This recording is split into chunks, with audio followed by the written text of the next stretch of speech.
once again for this Election Day edition of Nuance. And we're talking about some of the races as numbers come in.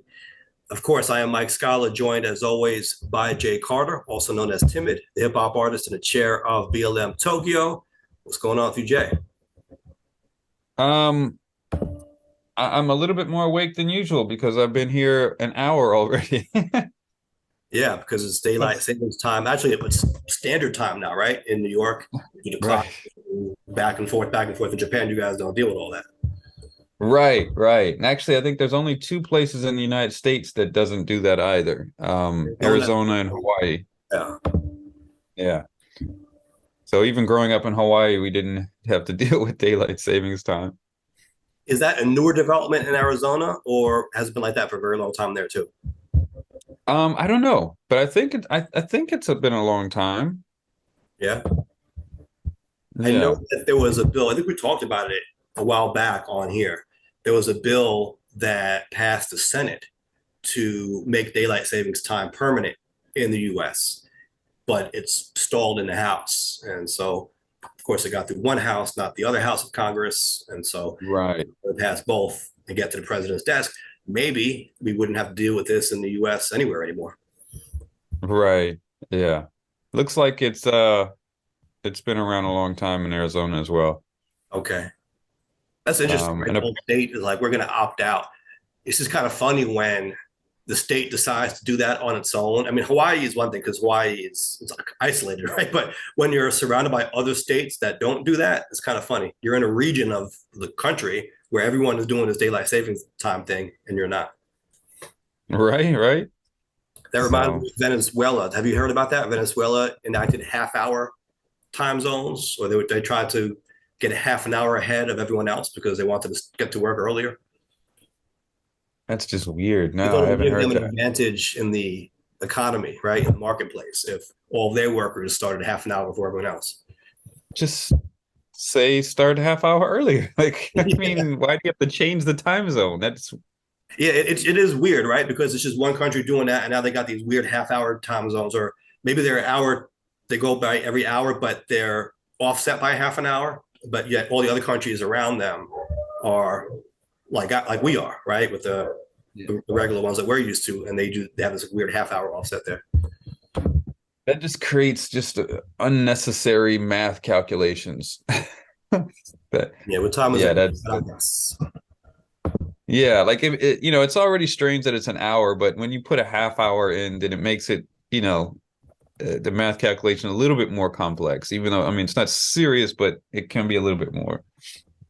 So I just Googled what What's time going on, everyone? in Caracas. It says 8:16 p.m. So that's not a half hour different. I wonder if, let me see, is it somewhere else or is it not in Caracas, somewhere else in Venezuela?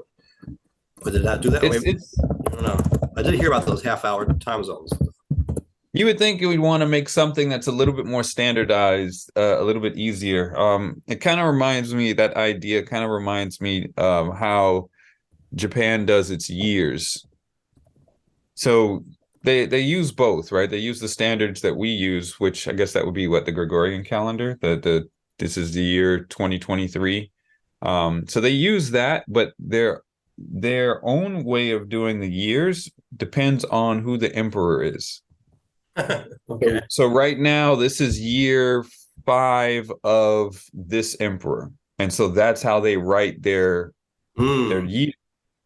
So you have to know when the emperor came in and what year of his term to be able to understand the date. And it just to me, it just seems unfathomable that that works.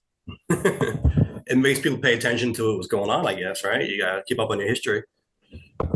Yeah, but how do you know that this took place in the 10th year of the emperor's reign? Like that just I don't know, it just seems overly complex, but Convoluted. that's All right. yeah, I So mean, I just looked this up. Venezuela reversed their half hour time change. So that was something that Hugo Chavez did.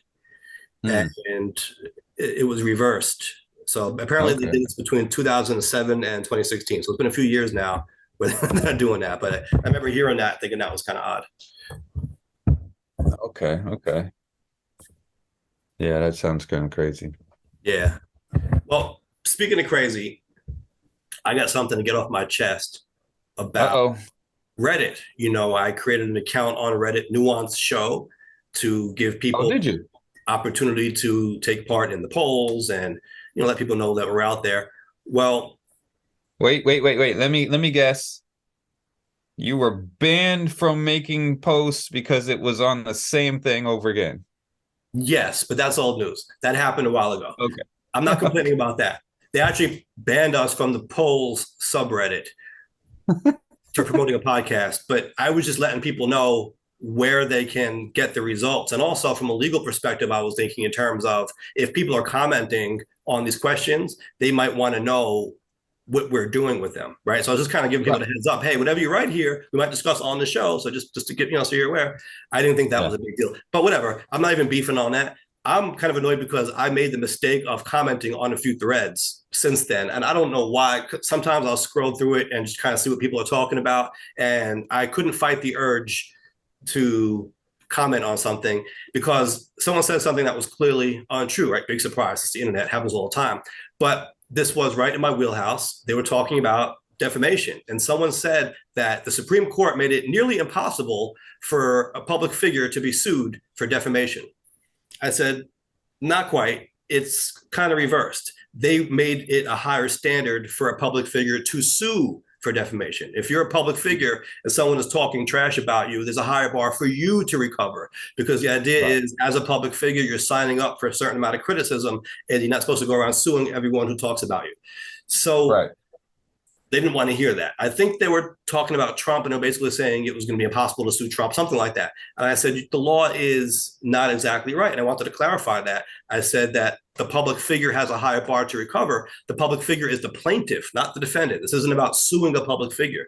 Now, I did also mention how in New York, the law was changed recently so that this actual malice standard, this higher standard for recovery, applies not just to public figures, but any case involving the public interest. But that's New York, right? The general Supreme Court standard that's been articulated since New York Times v. Sullivan is that actual malice standard applies to a public figure recovering damages. And so they didn't want to hear it. And I said, listen, I'm an attorney and I have done defamation cases. This is something that I do for a living.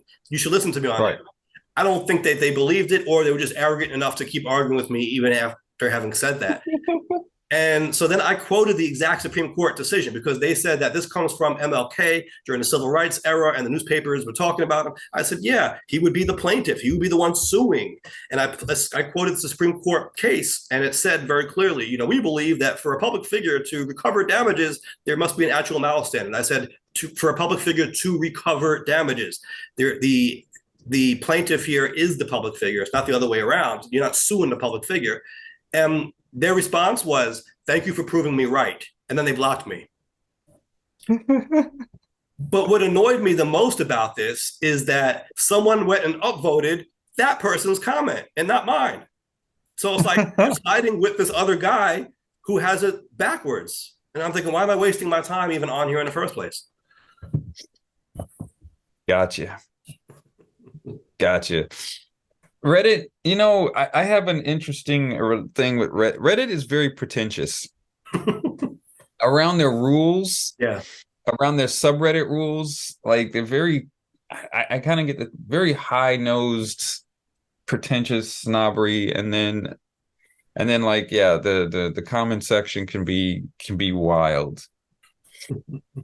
So I think also it skews very young on that site because I've seen, and it depends on the subreddit and whatnot, but overall, and I've seen for the polls subreddit in particular, which is one of the reasons why I'm not even mad that we don't post in that subreddit anymore, because I've seen other polls on there where they ask you, what is your age? And everyone is a teenager, or, they ask things. No one has any kind of life experience. No one there has ever had a job. And so, when we ask these questions that we're trying to get nuanced answers on, we're not really getting a very balanced or representative result when you're asking a lot of teenagers,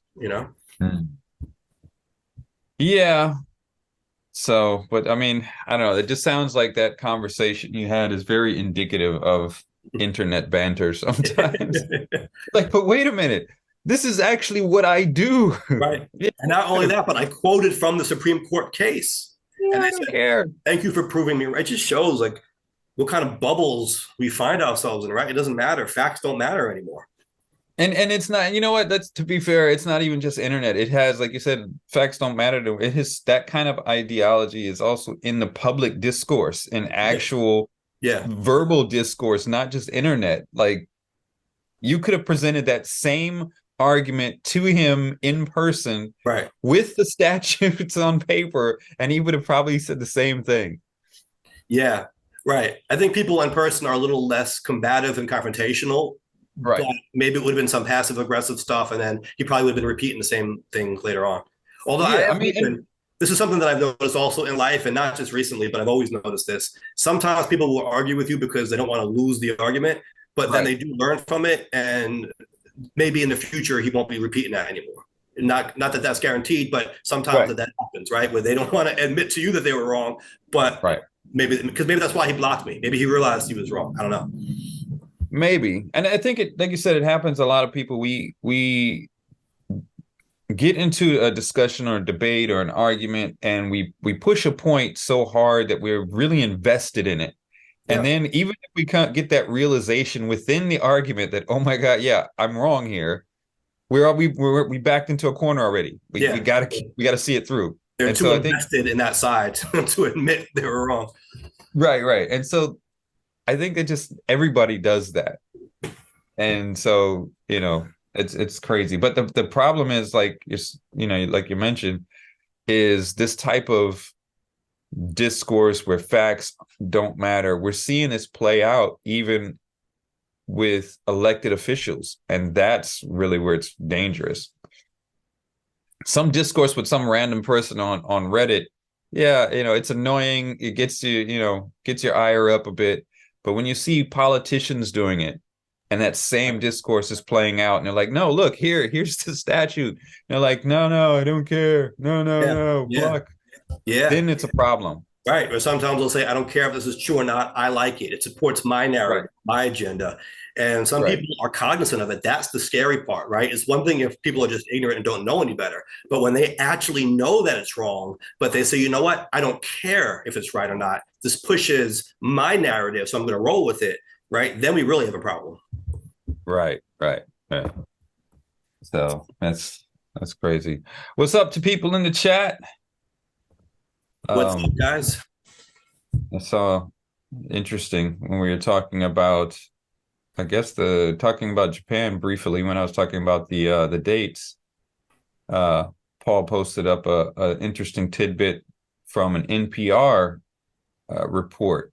Apparently, Japan is over tourism on Mount Fuji, and it's causing so much problems that it's threatening the World Heritage status of Mount Fuji.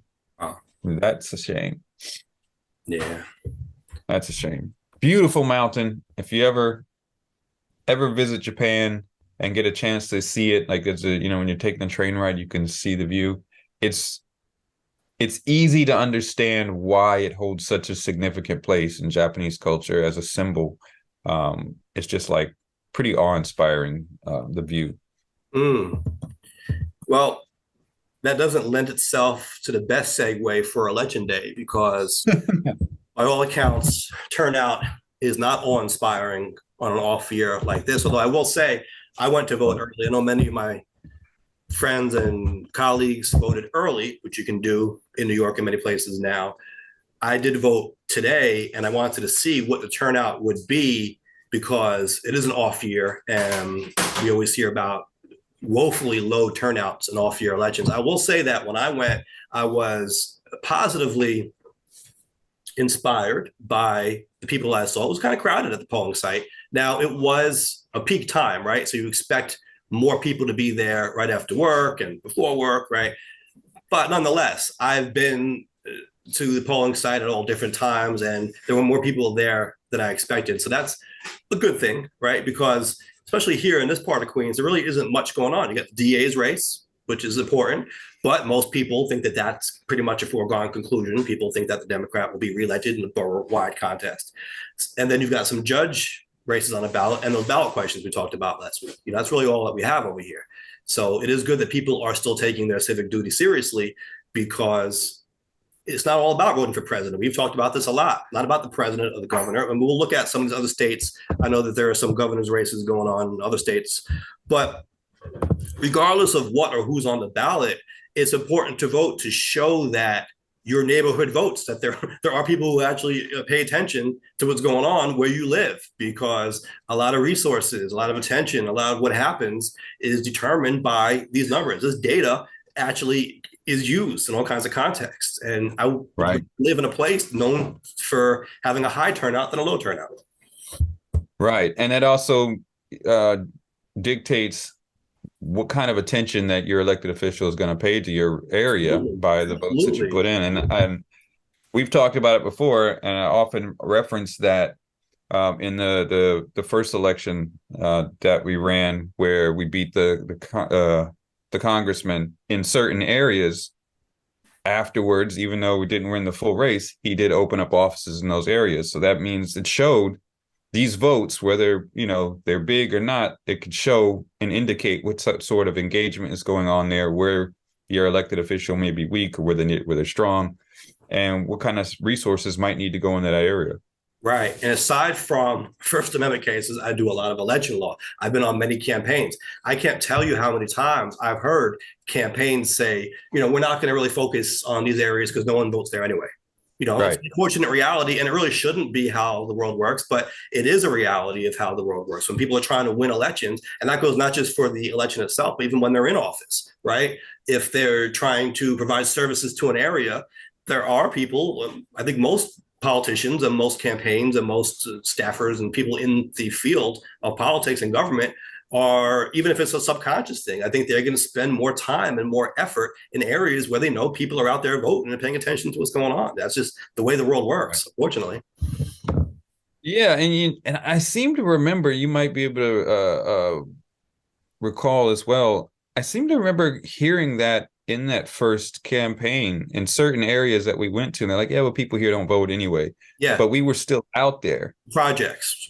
You hear that a lot in the projects, right? Why you spend all your time going to all these buildings when people aren't going to vote there anyway? We were trying to reach everyone. And also, this might sound naive, and maybe it isn't in some ways, but we were trying to inspire people to vote on the notion that, yeah, we know that people don't give you guys any attention, and maybe that's why you're not paying attention, why you're not voting. But if we engage with you over here, then maybe you'll start to come out and, and play the game, come be involved in this. And that only goes so far. I understand there's a whole political science behind it. And on smaller elections, it might not be worth the campaign's resources to try to inspire people to come out who don't usually vote. You're probably better off directing those limited resources to people that are going to vote. I get that, right? But, you also do want to try to engage as many people as possible and expand the electorate to the extent possible. Absolutely. Absolutely. So it's, I guess it's still kind of early there. Not all of the results would be in for everywhere. Right. Well, here in New York, polls close at 9 p.m. So if you haven't voted yet, you have an hour and a half to do so. I would encourage you to do so. I know some people are thinking there's nothing really to vote on. There is. And there's ballot questions that everyone in New York has to vote on. These are all important things. So we're not going to have New York results until after 9 o'clock. But in some other states, we do have results coming in. I see in Mississippi, polls are closing at 8. In Pennsylvania, they're closing at 8. Polls have closed in Ohio. Polls have closed in Kentucky. We've got results in Kentucky so far, 31% reporting. We've got Democrat Andy Beshear winning. He's got 57% so far to 43% for the Republican Cameron. So we'll keep an eye on that. We'll see. We'll see how this plays out, and if it's indicative in any way of the mood of the electorate, locally or nationally. I know people say that in these off-year elections, the results tend to skew a little bit more conservatively than normal because, unfortunately, you get more younger people come out and voting in these big elections. When it's a president's race, maybe a governor's race, maybe a mayor's race, you'll see more young people and people who don't usually vote, people who tend to vote more Democratic. When you have these off-year elections, it tends to be an older electorate, the ones who come out every single year. And generally speaking, that skews a little bit more to the conservative side. So we have to see. Sometimes you take these numbers with a grain of salt, but you can perhaps recognize some patterns, right? If, let's say, Democrats overperform in a year like this, that could be a good sign where they're expected to do worse than usual. Right. Yeah, and there's a couple of, and in some of these states, there are a couple of big points. Ohio's taken up the right to abortion and marijuana, Yeah, recreational marijuana. right. Um, Ohio's kind of behind the curve on that one, huh? But yeah, and marijuana is still in that kind of that limbo state, even if a lot of states are enacting like a recreational right to smoke, it's still, against federal law. Technically, it's like it's weird that we have this weird type of limbo state in that regard. Like, the federal government's just get on board already. Just quit playing games. right, right. Because we know that federal law trumps state law, and so all the states can make it legal. It really still Right. is technically illegal everywhere because the federal government considers it so. Yeah. So at any time, the federal government could come in and be like, "Hey, you're committing a federal crime," and yeah, and that always, I know dispensaries are big business and all over the place, but that would be something that be constantly looming over the head of a dispensary Oh owner. yeah, oh yeah, and then you At have issues with some point. banking, right? That's a big one. If Right, you're a marijuana-based business, you have a hard time when it comes to opening up a bank account because bank right, accounts we know are insured by the FDIC. It's a federal thing, right? And so most of the times these businesses are cash businesses. right. Yeah, And then you start talking about tax revenues that the government is losing out on, the people are losing out on to pay for some of right, these, these services that we need, right? I mean, right, we talked about one of the reasons why there was a push to legalize marijuana was for the tax revenue that it would generate. Well, if right. these businesses are all cash businesses, you know that there's a lot of underreporting going on, and how much tax revenue are you missing out on? You're not getting that full potential there. Absolutely. And I haven't really heard a good excuse or reason why the federal government hasn't changed its stance yet.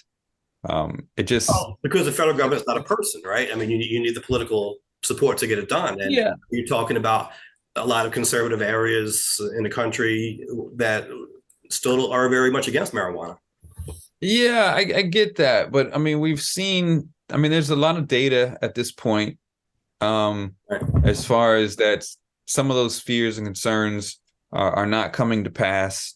There's a lot of data right now showing, the tax revenue that people speculated could come in, the type of money that could come in from this business. So I think at this point, well, it's probably always been, but there's a lot of ideology that's holding it back. There's a Yeah. lot of, Oh, yeah. you know, No, it's an interesting thing. I don't think attitudes have fully changed yet on no, marijuana. I mean, they've certainly shifted over the years, but yeah, I still see it locally at the oh meetings sure, locally or on the Facebook groups, whatever. People have very negative attitudes towards marijuana. And then some people will come in and say, listen, alcohol has ravaged the communities much worse. A lot of people aren't trying to hear that. They still have the stigma right, attached to marijuana where they think it's right, a low class thing or something a low life would do. It's drugs, right? They don't, even though alcohol we know is a drug, people don't classify it that way. They don't think of when you have a drink, they don't say, oh, you're doing drugs. But when you smoke some weed, a lot of people look at it that way. He's on drugs. He's doing right, drugs, you know? right, yeah. Alcohol has become such a part of the culture Yeah. that it's just there, kind of like same with smoking cigarettes, it took a long time for some of those attitudes around cigarettes to change, Right. because it Right. was just such a common thing. Like Right. everyone. And how are we going to say that's not a drug, right? Nicotine. Right. So it's a Right. funny thing, right? The way people think about these things. People smoke cigarettes. You don't really have anyone going around saying, oh, they're such a drug addict. People don't really say that. Right. And if you drink Right. a lot of When alcohol, they might call you an alcoholic, but they don't call you a drug addict. There's like a different yeah. way that people think about it. Yeah. So yeah. And then the ironic thing is that you don't get physically addicted to marijuana like you do these other things. Right. And I think, on the flip side of that, because it's been illegal this whole time, there hasn't been the chance to get the amount of data necessary to look into some of these other things as well. Um, I think I just saw an article recently that that showed that heavy marijuana use is causing some kind of issue with some people. But you won't get that data until it's widespread, because people that are smoking it and being secretive about it are not going to be reporting anything, or not going to be telling anything. You're not going to be able to have the studies that you would have, that you can have for like alcohol or cigarettes, Mhm. because it's out there Yeah. commonly. So we may find some things later, but But what about in places like the Netherlands where it's been legal? We can't have that's data true. there. That's true. That's for sure true. Although I Yeah. had always heard when I was younger that people didn't smoke it a lot there because it was legal, right? Like Right. it's kind of considered a touristy thing almost. Yeah, you go to one of those shops and you smoke weed, but people who live there that they don't think it's cool. I don't know. Right. Yeah. I don't know. I don't know. I think we tend to overdo things, so I In the don't even know US, if we'll get to yeah, I don't know if we'll get to that point where people are like, it's just whatever. Like, I think people are just they're I don't know. you People used to talk about that though, and I don't know how true it is, but I would always hear that argument that one of the reasons why kids all like to smoke marijuana was because it was illegal. If you make it legal, they're not gonna think it's cool anymore. They're all gonna stop doing it. yeah, yeah, I don't know. I don't know if that's connected as much. I'm sure that's Right. part of it, That's some of but I it, don't know if it's right? It's yeah, that forbidden fruit theory, right? But I don't think that accounts for all of it. yeah. Yeah. I just think we tend to overdo things, so I don't know if we'll get to that point like Netherlands. Like, for example, I was talking to my, people that visit out here, or, even when my family came out here, I was telling them about they have a thing out here called Nomi Hodai, which is all you can drink alcohol. So you pay like some places, you go to a restaurant, you pay like $10, $15, and you get all you can drink alcohol for like 2 hours. All right. Imagine that in the States, especially around college towns, it'd be a wreck. Yeah. Yeah. We would just overdo it to death. Like, but people here don't, I mean, people here they do this, but I think we'd have much bigger problems with that in the States. But do you think that that would settle down? I mean, I can see if it first started in the States, so like this big thing where everyone's just going to get plastered, but maybe it might become something that everyone got used to over a period of time, 5 years, 10 years, 15 years later, to the point where it wouldn't be such a big deal anymore. In college towns, no. I guess, right, because that element of kids being able to do it for the first Right. time. They can't wait till they turn 21, they're able to do it. I don't know. And yeah, I mean, there's been a kind of an epidemic of binge drinking on college campuses anyway. Now Yeah, make it more affordable. right. Like, yeah, it'd be a wrap. Because like, I remember a friend of mine actually came here from Denmark, and we went to a bar, and I was telling him about that. I explained it to him. I was like, yeah, here, it's just you pay this and you get for two. He's like, what? That's incredible. That's crazy. And then I was like, yeah, it's that. He's like, yeah, I want to do that. I want to do that. And so he paid for it, and it was a 2 hour thing. And so they gave him the drink. And so he just downed it like this. He's like, okay, give me the next one. Goodness. And then he did that for like 3 drinks straight. And it's like, that's not how people generally do it. That Right. people generally do it, they take some time. Like, you drink your drink, you're Yeah, being social. Like, his point was like, I'm going to drink as much as I take can. advantage of it. Yeah. Yeah. So, But see, if you do that, don't you become unable to consume more at a certain point? I mean, you can start throwing up, you can start getting sick. So how much are you really going to be drinking? it depends on what your tolerance is. And the open bar is not unheard of in the U.S. We have that at weddings and certain events. It's an open bar. You come in, you drink it. Yeah, You know. that's true. It's true. So, I don't know, craziness. Yeah. Looks like Ohio also has the right to abortion on the All right. ballot, which we talked about, which another would be against federal law. So I'm curious how that would even work. No, that wouldn't be against federal law. Remember, the federal law, Supreme Court decision was that it was really up to the states. True, true, Right? true. They got rid of the federal right to abortion, and they said that Right, the states could pass, and there might even be room to pass federal legislation on the issue as well that could be challenged. But certainly the states, right? The Supreme Court said, listen, there's no federal right to it, according to them. But right, that wouldn't stop the states from passing their own laws, which is what a lot of the states have rushed to do. And I think we saw that right. in Kansas, and there was kind of a surprise there, right? Because I think Kansas voters voted overwhelmingly to support abortion rights, even though that has been a more conservative state. And so this issue really has been a problem for Republicans across the country. Hmm. But I mean, do you think I think their base is still on board for it though? I mean, as far as being against abortion, that does not have access. I think their base is The still. Republican base, yeah. Although I did see something that a pretty high number of Republican women supported abortion rights. Obviously, it's not as high as Democratic women or independents, right? But a surprisingly high number of Republican women, right? So even though the Republican Party is against abortion rights, you're seeing voters in these states come out in high numbers to reject that ideology, which is again a bad sign for Republicans. It's that their side of this battle is the losing one with the voters. Right.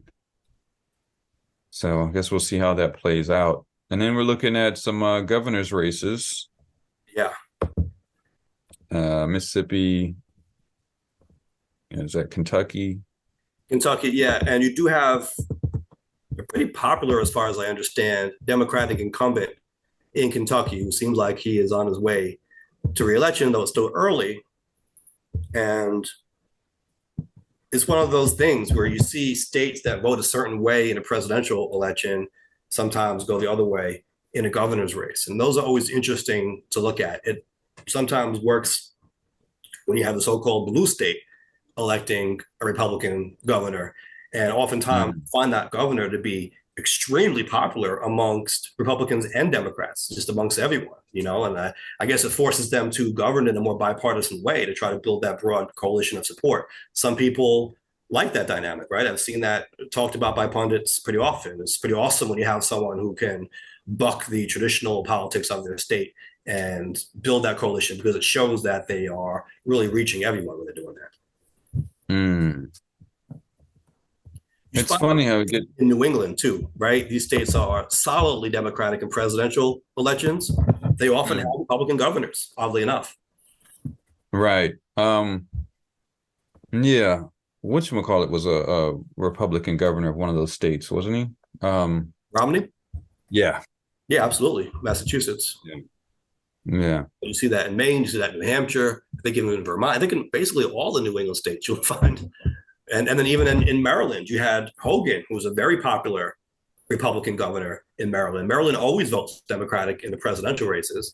But I actually was in Maryland not long ago playing some cards at someone's house. And I met a local guy, who was a Democrat. But he said he voted for Larry Hogan, the Republican, when he ran.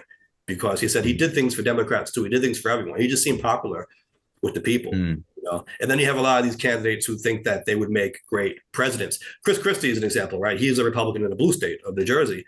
But you think that, if I'm able to win a state and they're all a different party, but I'm still able to unite the people, I would make a great president. And oftentimes they do make formidable candidates, though you don't really see them winning. Yeah, I don't think Chris Christie has a shot anywhere. I think he had a better shot in 2016 until Trump out-Christied him. Right. Yeah. But yeah. It's interesting. I mean, Jeb Bush in Florida, but I guess Florida is a swing state, so that doesn't really count.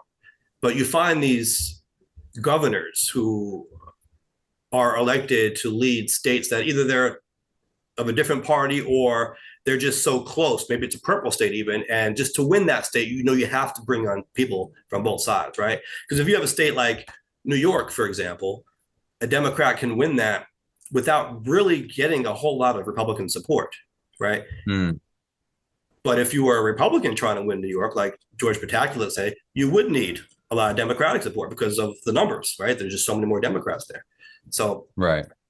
It is fascinating. And I think it kind of forces people more towards the center when they govern, which might be useful in a general election for president, but could hurt them in a primary, right? Because it makes them unpopular with the base of their own party. So right. That's why I think you see a lot of them struggling because they think, I would make a great general election candidate, but now you got to get to the primaries. Right. And then you see like a shift happens once they get into the general Right. election. Right. All of a sudden they're Like, wait a minute, you're not who we were.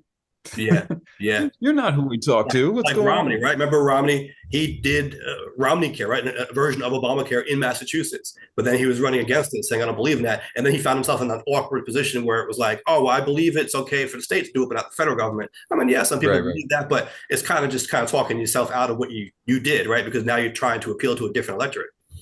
right. Yeah. So, Actually, kind of finding it hard to get good, a good structured kind of results tally like you would find in uh not in the off years. Like you can go to usually like Google or New York Times or somebody would just have one page and it just have like a structured tally of what's going on in each state. And they're not really doing it. They're doing it more blog format everywhere that I'm seeing, and that really annoys me because then you got to sift through different postings and things like that. right. Yeah, I'm trying to follow the New York Times site, but it seems like it only has so much tolerance for free views before they put that paywall up. Right, right, right. ABC News saying it's looking good for Democrats in Kentucky. And then in Ohio, it seems like yes on abortion and marijuana seems to be leading so far. Oh, here we go. I So just got updated results. All right. So Ohio, right to abortion. So far, this is very early, only 6% reported. right, 66% yes, 34% no. On the marijuana, 58% yes, 42% no. okay. And again, with like you said, this very early reporting, this stuff can dramatically Yeah. change. Yeah. So keep it on. So But you know what? We can make that the poll question of the week because we're always interested in turnout and whether people are voting in these off year elections. So the poll question of the week is, do you vote in every election, even if it's an off year? mhm. Yeah, that's a good one to do. Yeah. So Do we have poll results from last week? we do have poll results for last week, so let's get into that. So our poll last week was actually around debates and candidate skipping. So the question was, when a candidate skips a debate, do they risk losing your vote? Famously, I guess Trump has skipped a bunch of debates. Yeah. And Well, we actually brought this uh, up because Sheba was on here from the League of Women Voters who joined us a lot. And she was talking about the local Republicans in her right, area of the state skipping out on the debates. right. And so it seems to be, I don't know if it's a trend or whatnot, but so we asked the poll and we got 74% said yes, that does risk losing their vote. 26% said no. Okay. Yeah. So um we had a couple of comments that some guy said if Biden refused to debate Trump because he's too obnoxious, it wouldn't keep me from voting for him.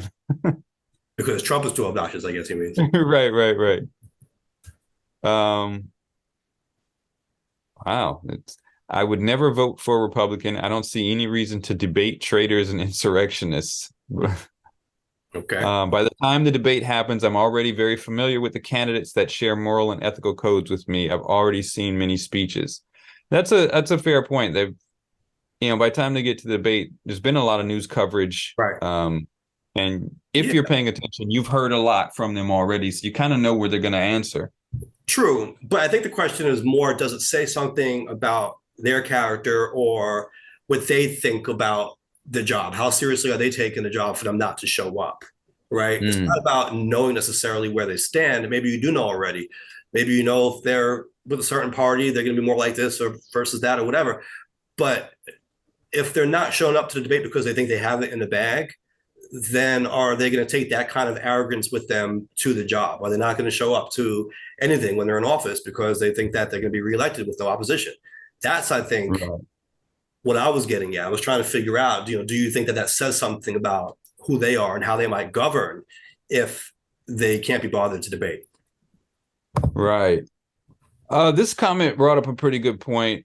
He said he voted yes, but he thinks it's more relevant in primary voting than in general elections because the split between Yeah. Democratic stances or he put sane Democratic stances and uber insane Republican stances would compel him to vote for a houseplant if it had a D after its name. But he's saying in the primary debate between candidates with only slight differences in stances, it makes more of a legitimate reason to look at the debates. Right, right. And if someone doesn't show up for primary debate, it usually does indicate they think that there's no reason to, right? They either have it in the Right. bag, maybe they think there's no way they can win. Although, in my experience, the candidates who think that they're a long shot are more likely to want to show up and debate, whereas the ones who think that they're going to win regardless think, "Why am I going to bother? I'm not even give them any shine." So Right. I think it does Um, backfire sometimes because I've seen that. I've seen that even in primaries. I've seen someone who was the favorite not show up to the debate and people talking afterwards saying, "No, this person was so arrogant that they couldn't even be bothered to show up and defend their record or answer questions." You know, I think that does say something. Now, how much impact does that have on an election? I don't know because we're not talking about necessarily debates for president or governor here. If we're talking about local debates, most of the hmm, voters I don't think are really in tune to that, right? I mean, right. maybe if it's a very local election and you get the whole town to come out in some of these areas, that's possible. But in my experience, especially in New York City, the debates are pretty small in the grand scheme of things. You know, it's just the Right. people who come to the debate. I can see them being annoyed if people come to a debate and some candidates don't show up. I can see the people who Right. came out saying they wouldn't give us the respect of addressing us. We actually came out of our house for this. Where were they? I can see that. Right. What difference does it make on the entire electorate? I'm not sure because you've got thousands of voters who probably didn't even know there was a debate, right? Right. And I'm seeing in the comments, I'm seeing a kind of a common thread that people do think it's a little bit more important in the primaries. Mm. Another comment here, he said, only if they're trying to learn about the candidates. It can be helpful in local Democratic primaries. It was helpful in the Democratic presidential primaries to get a sense of who could strike a chord with voters and who wasn't ready for prime time. On the other hand, Joe and the former guy are both essentially incumbents. I don't need to hear from either one of them to know their plans, platform, or perspective. Yeah, I think there's a lot of fatigue, especially with not just those candidates, but the presidential election cycle. I think people are still exhausted from the last few presidential elections and don't want to Sure, have another one. I really think sure. that's what it is. And that's not just the candidates. I think people just don't want to have another race for president because it just wore us out so much. Well, I mean, they're campaigning for a couple of years now. Yeah, It's something that used to be not as long. It right. seems to, yeah, and I think it's been documented. It seems that the It's getting campaign longer and longer. Yeah, longer and longer. So the candidate might be in your face for like 2 years, and right. it's like tired of hearing about you already. Right, So right. yeah, And then sometimes candidates do better to wait, right? I mean, that's a whole right, strategy too. I mean, obviously, you don't want to get lost in the mix, so you do have to get in early enough where you'll be able to catch up. But there is an advantage in not putting yourself in people's faces for so much that they get tired of you before the election even happens, right? I right, mean, people do like that shiny new toy, right? Let's say you've got these candidates who is like, oh, enough of them already. This is all we got. And then because it gets so vicious too, everyone's negatives are magnified. And so we all know the worst of the worst of everyone who's in the race. If someone new comes in, there's less time that they're attacked. And so that can play to their benefit too. right. And there's a comment here that also brings up a good point, and it's one that I've often felt is that the debate format and being that it's on TV or however it is, there's a time limit. So it's quite restrictive in that sense. So it's like how much really can you get into depth on debates? Because it's like here, you answer this, you answer this, okay, we're moving on. And Especially if so there's 16 candidates on stage, right? right. And so it's like how much do you really get into Yeah, the discussion or the discourse that you want to hear right. because of this And a lot this of it is people coming into it with their candidates that they already support, and they just want to right. cheer them on and boo the others. See, that's why I supported that one because of that one 10-second thing that they said. So it's very Yeah, performative too. yeah. So that makes it difficult. Maybe the debate needs to somehow evolve or change how the formats are done. Maybe there's something to take into account those things. Maybe, Um, or maybe they're just not the end all be all, right? I mean, you could have right, them and maybe they're helpful in some ways, but I don't think we should be making up our entire minds based on one debate performance because that's what it is, right? right. And it could be a matter of who was better prepared for that debate, and maybe that says something. Maybe you want to vote for someone who's well prepared, but maybe someone's Right. having a good night, having a bad night. I mean, it could be a whole number of things, and so I think there are things to consider beyond just that. Yeah, and I think Paul in the chat brings up a good point. He said, I feel like a debate reveals what kind of fighter they are. Do they answer by taking tough stances on tough issues, or do they dodge, or do they try to answer in such a way that they will make everyone happy? Right, right. I think we can get a sense of something like that when they're on the campaign trail. The difference in a debate is like you're on the spot, everyone's looking at you. Like, how are you going to handle it right here, right Right. now? And also on the campaign trail, you are in charge of the Right, event. So, right, right, everything that's talked about, the entire messaging is crafted specifically by you and for you, right, to help you put you in the right. best light. On a debate, And in theory, and you're being pit against other people who are trying to tease out your weaknesses. So it's not about you presenting your strengths, right? The right, debate gives you a chance to defend yourself, maybe show that your weaknesses aren't really weak, but it gives you and other candidates a chance to bring out and expose the other weaknesses that are out there, right? right. And to add on to your point about you being in control of what's going on there, you're also in control in large part to what media gets put out. So Right. even if it was a failed campaign stop, and you had one good moment, you One push good that good picture. moment out, it Yeah. looks like the whole thing was good. Right, right. But you're in Great picture of control you of it. shaking a hand or kissing a baby or something. I had this beautiful event, Right, and that was the only person right, who put up. right, right. So yeah, it's Absolutely. But you know what? And that's how media works because a lot of times even media won't show up to an event. And so I see that. I tell people that all the time. I say, listen, do a press conference, do any event. It doesn't matter. Take good pictures, take good video, because if all the media isn't going to show up, that's okay. You can do a press release with that media, send it to them. right. And now you have a great story that oftentimes they'll publish and is your narrative of what happened at the event. Right. And that's a failure on media and journalism, in my opinion. Looks like we got Um, Sheba joining us. all right. Let's see. Is she live on scene? That is the big Uh-oh. question. Sheba on the street. What's going on, Sheba? Are you live from Looks like Jennifer Flowers' party? We can hear you. barely. Barely. Bro, I have my earphones, my earbuds, my wife, I use earphones and everything. I'm here, I guess, can you hear the noise behind me? Can you hear Yeah, we hear a anything? lot of noise behind you. It's your vocals are garbled. I think it sounds like you have like a weak signal strength. Hold on, if I take it out, what can Oh, there we go. yeah, can you, this is Hi. the mayor of the kids I've been bragging about, talking about. Next mayor of Poughkeepsie. Did I hear that right? So, and that's why you, Jay Carter, and then over 80,000 subscribers. They're live on Facebook. The country. We are having a hard time understanding the audio. Hold on, I don't know. Yeah, looks like the signal must be bad. It's hard to hear what you're saying. It's going in and out. Now we're looking at the ceiling. So that was if I heard you correctly, that's the candidate there for mayor, Mike. I believe so. I was It's trying to verify that. right. Um, I think she said that's the next mayor of Poughkeepsie. Watching on Facebook. I'm there. So, 80,000 subscribers.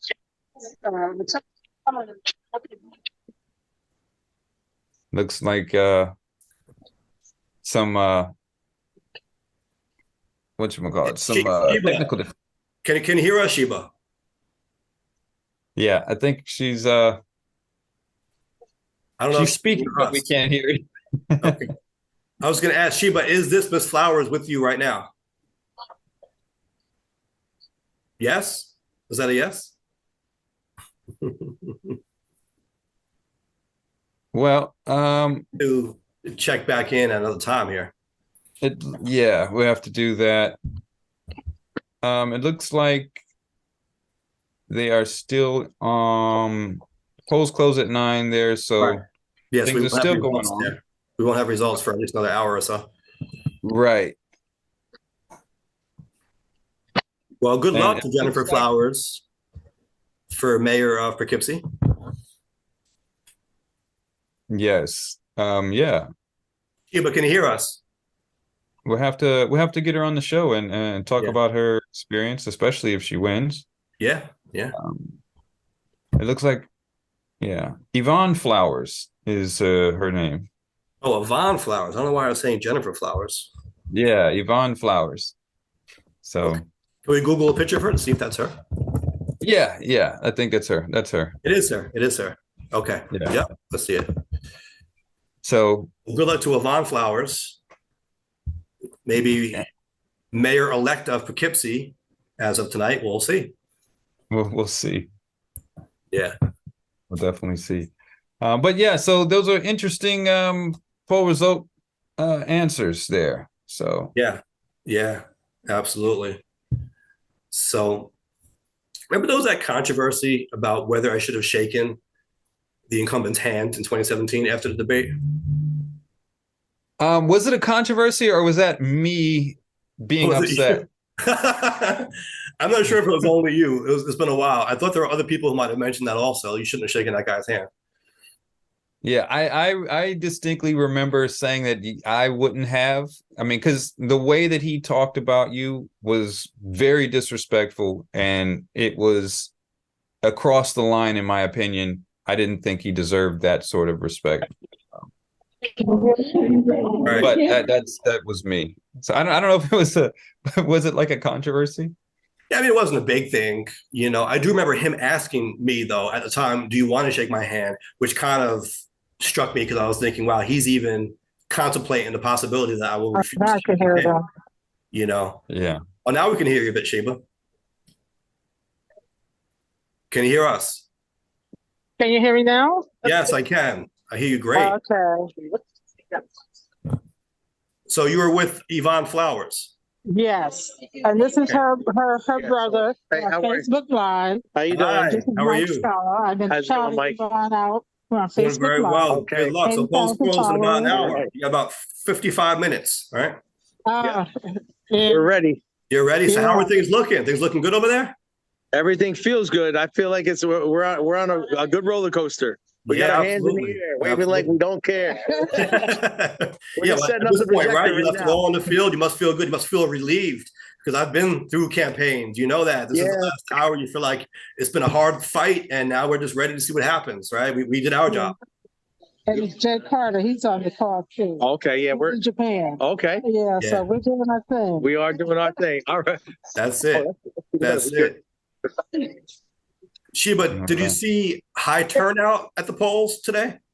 I'm sorry. Did you see high turnout? Yeah, no, it was a very heavy turnout. Good. We're on Facebook Live. Would you like to introduce yourself? Yeah, it's Mike Scala and Jay Hi. Carter. We're on Facebook Live. We do this every Tuesday. Oh, okay. This is Mario Hello, Mike. How Mario. you doing? and Jay Good. Good. How Carter. are you? He's How you doing? the second in command of the town. Who's that? Okay. That's definitely not me. I'm just a passerby jumping in here. That's it. Yeah. But it's Yeah. good. Yeah, All he right. ran for office in New York City. Oh, nice. Okay. Yeah, so he's really, and he worked with the Senate. Oh, okay. All right. Very So I'm nice. surprised you didn't cross paths. Yeah. Yeah, might have Jay at some Carter, point. Yeah, Yeah. I So, can barely hear you because of the music in here. yeah. oh, okay. That's why there's a lot of music in there. Right. Polls close at 9 o'clock. I mean, hopefully we'll find out. Are we expecting results right away? Oh, my name is Sheba. Well, actually, aren't polls closed now? 9 o'clock. It's 9. No, it's 8. RAHAIM. Is my clock wrong? No. Yours is right. No, I'm good. I'm good. You're good. You're good. It's 2 hours difference. Yeah, Okay. so it was very nice. We had a heavy turnout. The reporters here, and too bad y'all couldn't be here with us. Yeah. Which would have been good.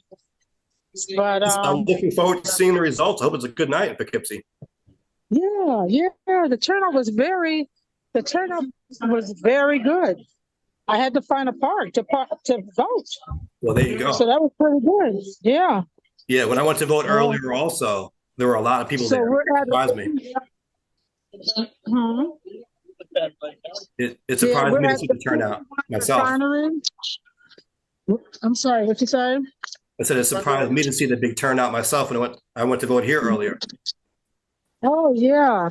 So it shows you that people are taking things serious. Yeah. Seriously. Yeah. So that's the bonus about that. Okay. All Yeah, right.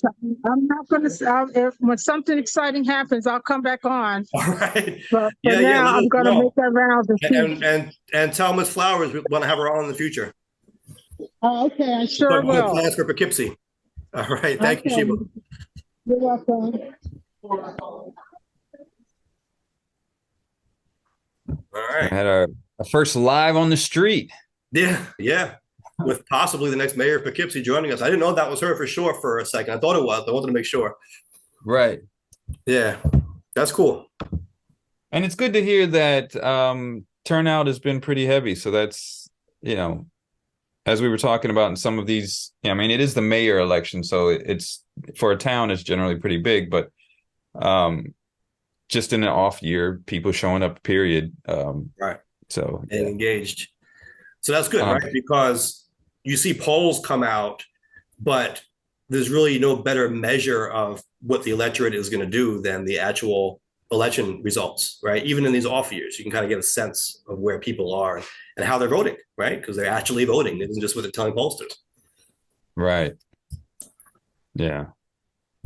So, well, that'll be, we'll be interested. It'll be interesting to hear how that comes out. Maybe by next show, I'm sure we'll know.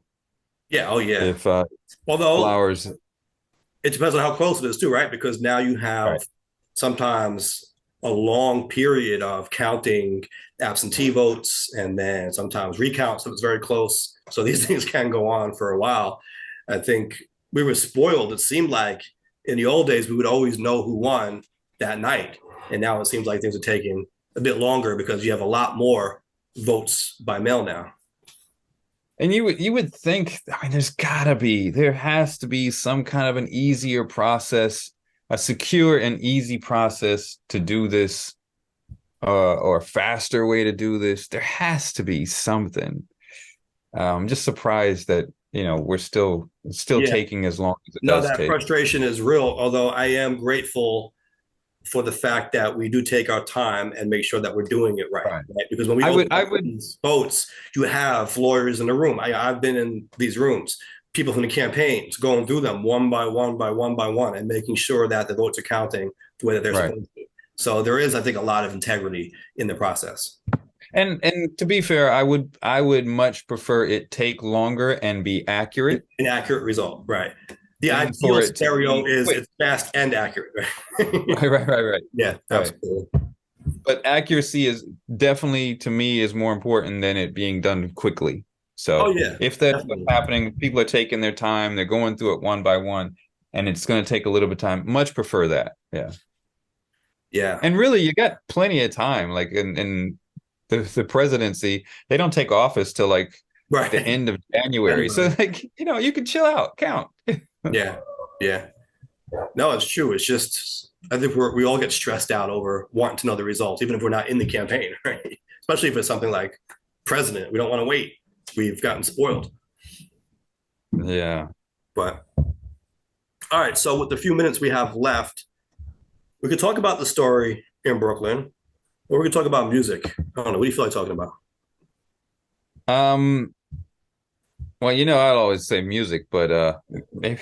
Let's talk about that because Spotify, right? That was something that you just see reported about a change in the structure. Right. Well, so Spotify already pays notoriously low per stream to artists whose music is on their platform.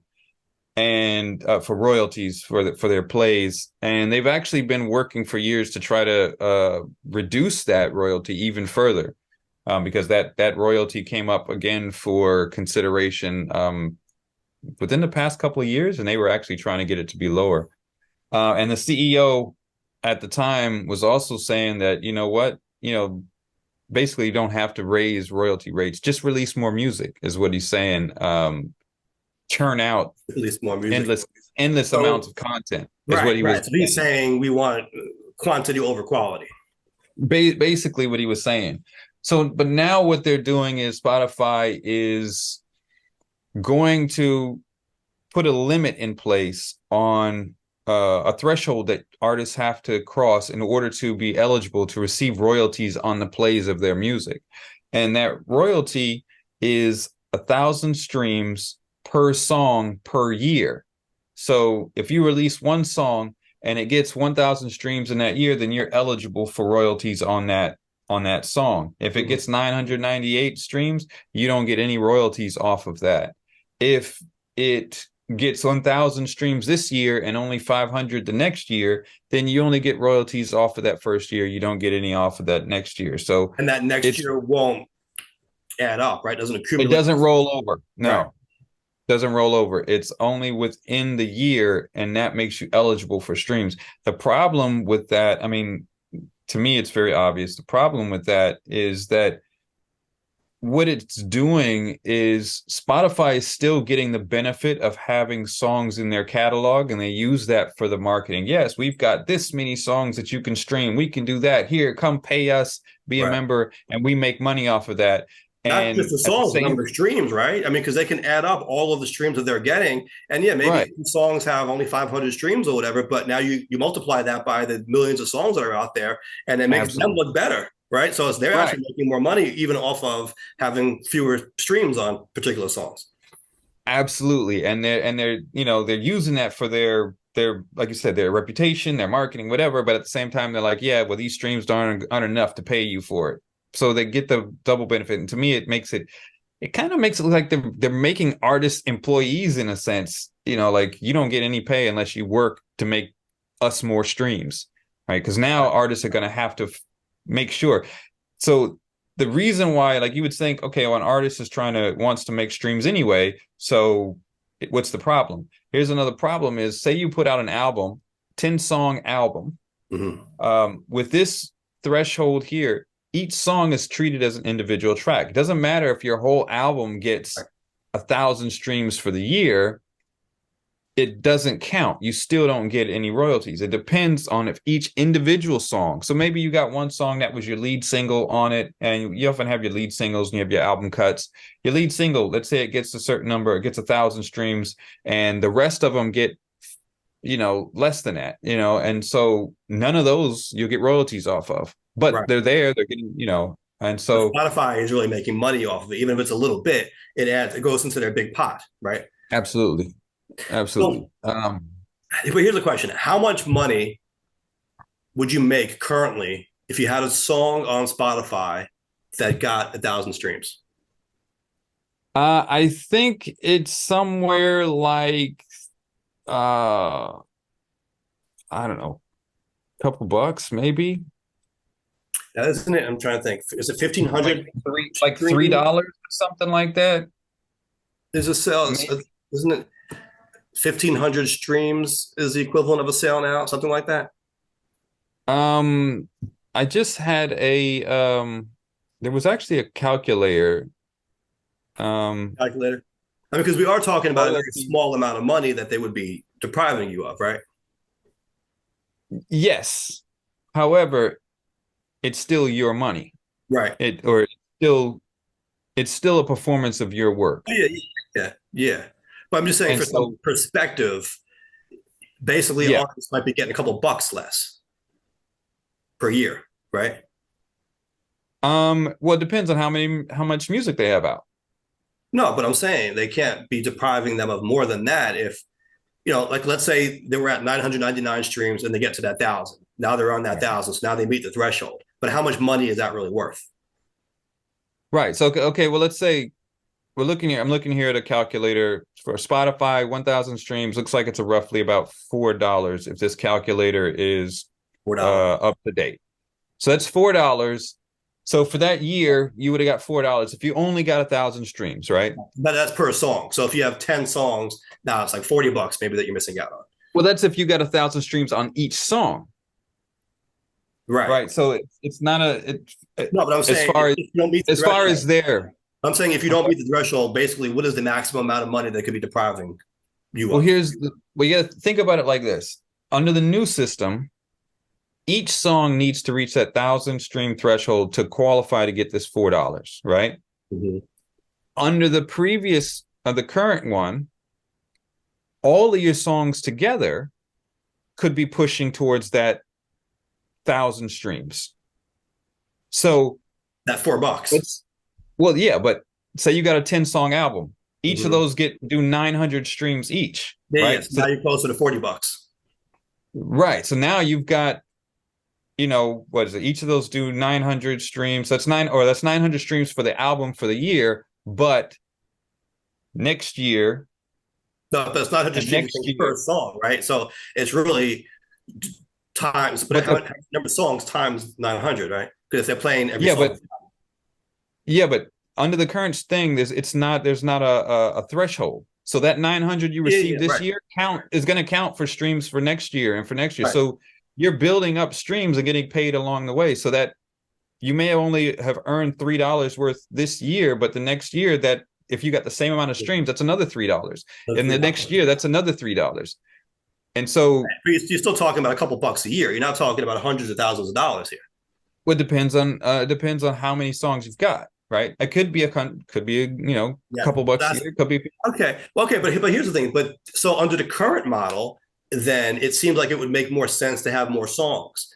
But if they're changing it to this threshold model, then why is it quantity over quality? Wouldn't it be better to have fewer songs that each make more streams, basically? Like, you know what I mean? Like, why would you want to have 1,000 songs that each only get a few streams? Because then you won't qualify for any of them. Right.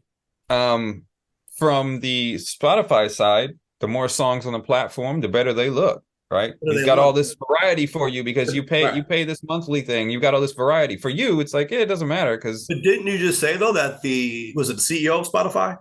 Right. Was he saying that the solution for artists is to just make more songs? That doesn't seem accurate. That was what he was saying. It would seem like the solution would be to make fewer songs that each get more plays. If that's the balancing act, right? If it's between more songs that get fewer plays or fewer songs that get more plays, with this new model, it would seem like you would want the fewer songs that got more plays, because that you would have to qualify for that threshold. Whereas if you had a lot of songs, each only got a few plays, you wouldn't make any money at all. Well, that quote was before this model came up, this new model.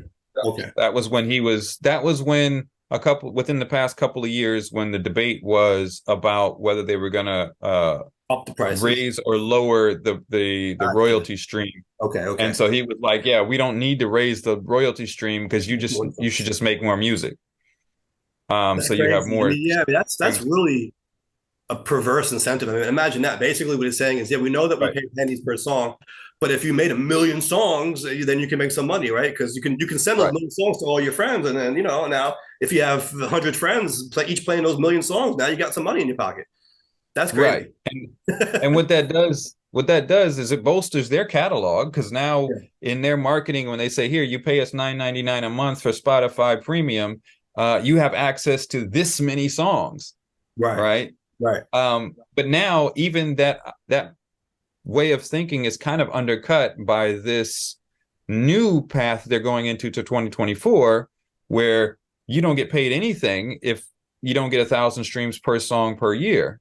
So I just wonder, though, will that have the effect of encouraging higher quality songs? I mean, will people have to put more time into their songs to think, I better make something good enough to get that 1,000 streams? I don't know how that works on the way the artists think. We are really talking about pennies here, right? I mean, I think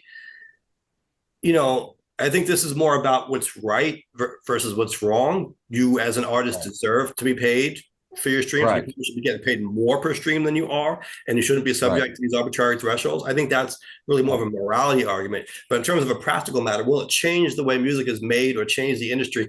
I'm not sure, because we're only talking about pennies on the dollar here, right? I mean, we're saying someone might make $4 less next year, or maybe 40 if they have a lot of songs, but you're not talking about thousands of dollars that they're trying to take from you. Well, that depends.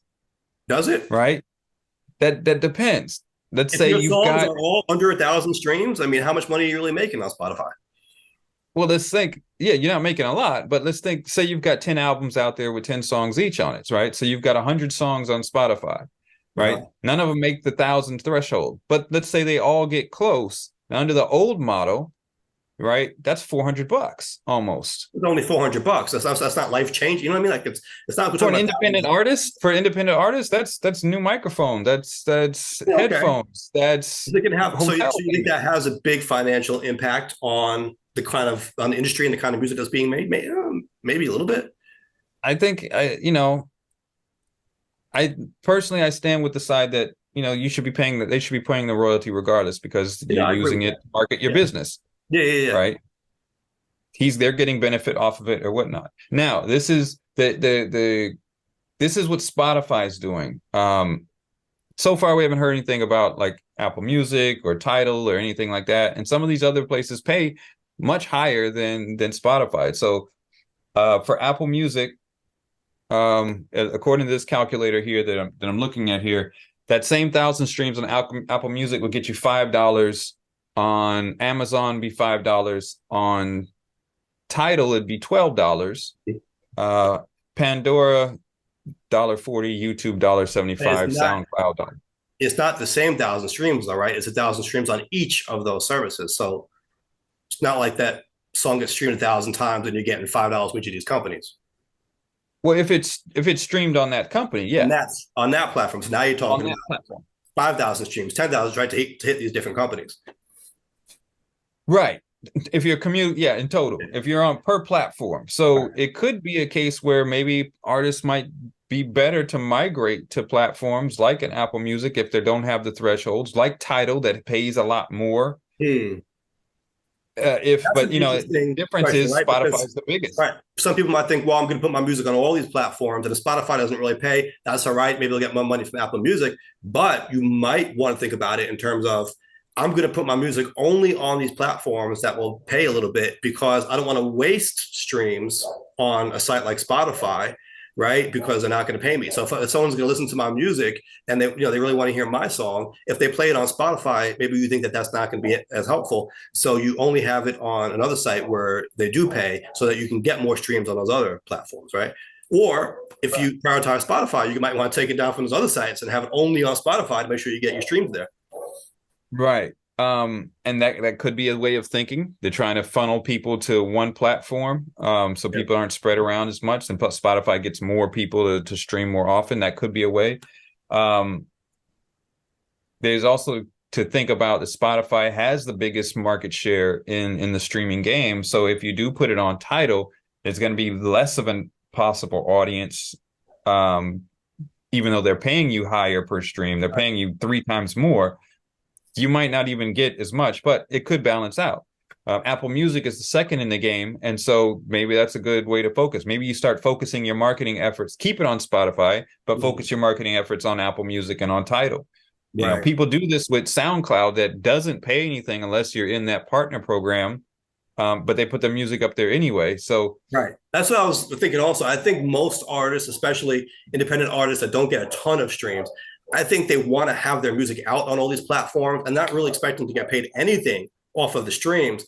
They think that maybe it'll just get them some attention, right? People will hear their music, and then maybe they can parlay that into some shows or some merchandise sales, right? And get their money. If they're making any money, they can do it somewhere else. I don't think streams are really a revenue source for independent artists, unless they're really popular and they're making a whole lot of them, right? Because we know each stream pays a fraction of a penny. Right. Well, and here's another thing to consider. DistroKid, which is one of the more popular distribution services out there, when you release a song, it's free to release the song, but not free to release the song. There is a yearly A yearly fee you have to pay to keep your song up through DistroKid. It's a nominal fee. I think it's like $9, a couple bucks a year, or whatever. Now, previously, those less than 1,000 streams at $3-4 could go towards that, to keeping your song up there. Now on Spotify, if you're making less than 1,000, now you're coming more out of pocket. So not only are you losing that royalty, but you're going to have to pay out of pocket to keep it if you're going through something like a DistroKid that charges that. I mean, there are alternatives, obviously, but that's one thing to consider. Right. Paul in the chat said it very well. It sounds like the equivalent of saying to an employee, we're only going to pay you if you work 20 hours or more for us a week. But if you work, so basically if you work 19, you don't get nothing. If you work 20, then we're going to start paying you. Right. But we're still going to use your efforts for our service. Yeah. And it isn't just them advertising the number of songs they have available. It even helps, I believe, when they're going out and they're getting sponsorships or whatever, for them to talk about the number of streams that they get on their service. Now, you might think, well, but these songs don't have a lot of streams. But if there are millions of them, each one is at least one. If even if the artist streams their own song, now that's another million streams I can take credit for, right? Right, absolutely. So apparently the majority there's so much music that's up on Spotify, and the majority of it is not hitting that threshold, or at least not hitting that threshold consistently. Right. However, those streams also are streams that Spotify advertises on. Right. And so they're making anybody listening, any ears that are on those songs is going to be ears for advertisers. Yeah. And I can see it from Spotify's point of view. They might be thinking it would be administratively, or maybe it's becoming administratively too much of a nightmare, too prohibitive for them to basically pay millions of artists 3 cents. It's like it's not worth the paper the statement's printed on, and the postage, or the transaction fee, the overhead, the people we have to hire to administrate, whatever, the systems they got to build. They probably think that it's almost a loss because they're paying so many people pennies, and I'm sure it costs them money to administer all of this. Right. So from a business perspective, they're like, it just doesn't make sense. If people are making real money, then sure. But for us to do the song and dance for 2 cents, it seems excessive. Well, as noted in this article I posted in the chat from Variety on this, there's another thing to think about too. Like if they're generating money from ads on these songs, but they're not paying out, that $3 that they're not paying out that they would normally be paying out for that 1,000 streams, $3-4 or whatever, they get to hold on to that. And that means they can generate interest off of that. And so for one artist, that doesn't mean anything. But if you're talking about tens of thousands of artists who didn't hit that threshold, who would have gotten that $3-4, and now it's in your bank account earning interest, that's a new revenue stream for Spotify. So it actually means more to Spotify's bottom line than to the average artist out there. Right. So now on the other side of this, Spotify is supposedly going to be slightly upping the payouts to the people who are receiving royalties. Haven't seen how much they're upping, if that's, we get royalties for our podcasts? Do we qualify for royalties, or is it just for music? I don't know if they do that, but yeah, I don't know how that works on there. I think if you're an official one, they probably pay you, but is that what it is? Yeah, something like that. So yeah,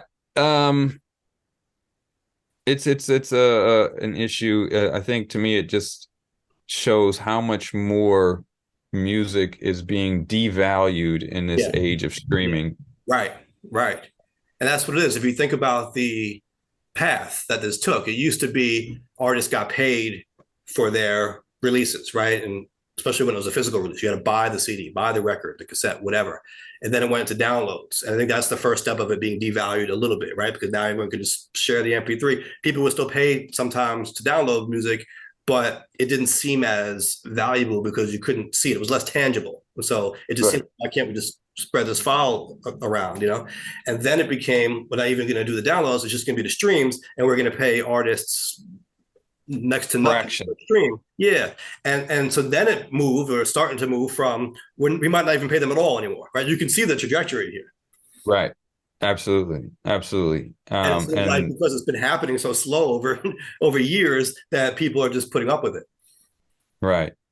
So, I think what artists should probably do would be to concentrate their marketing efforts into places that are still paying, and try to do more direct consumer if possible on sites like Bandcamp, where you get all of that for it, because like you said, not only has this been a steady progression to the artist basically not getting anything when artists were already at a disadvantage, only getting maybe 10% of it if they're with a label anyway.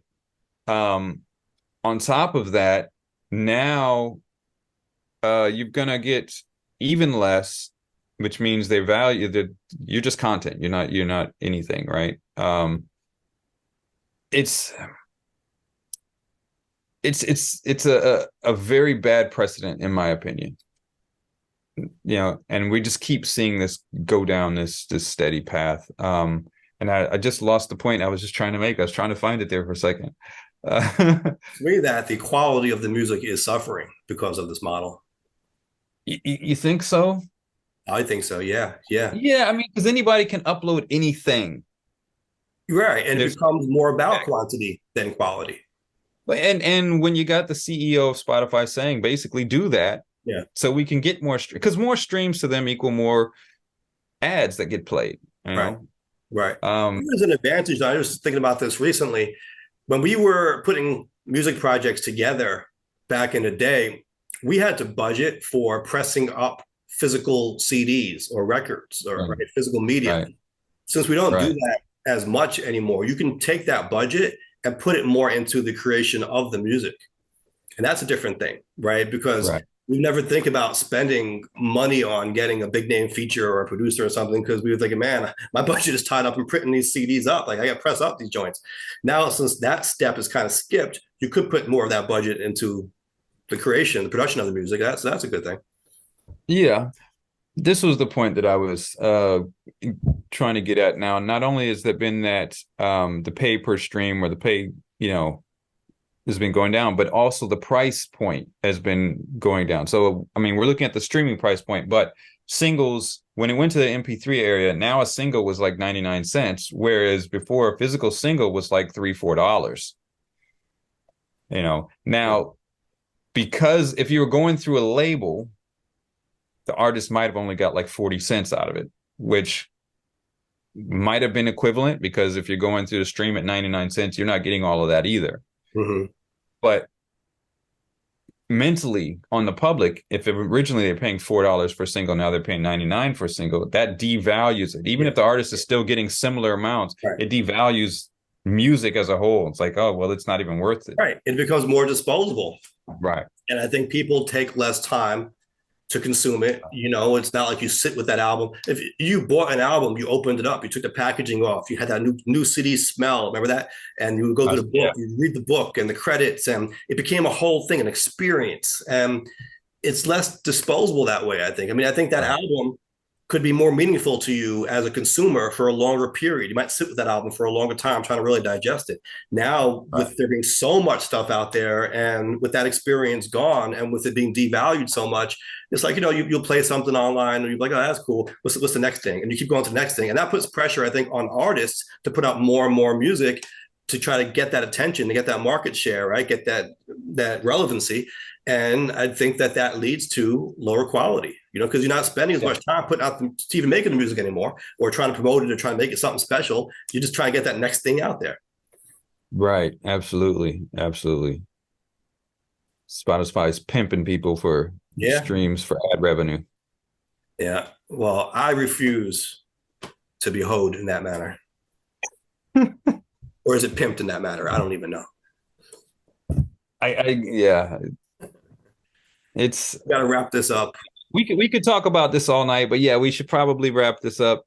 Yeah. The bottom definitely line. What's the bottom line, Mike? The bottom line is to go vote, even if you think nothing is on the line. Make sure you do it, because what's on the line, your vote. I saw a story on Facebook earlier from Senator Sanders, James Sanders Jr., who represents this area, and he said that people think that your vote doesn't matter, but if that's the case, why are the people fighting so hard to take it away from you? So something to think about. Your vote does matter. It is your civic duty, even if you think that there aren't any big ticket elections going on. It's the very act of getting out there and making your voice heard.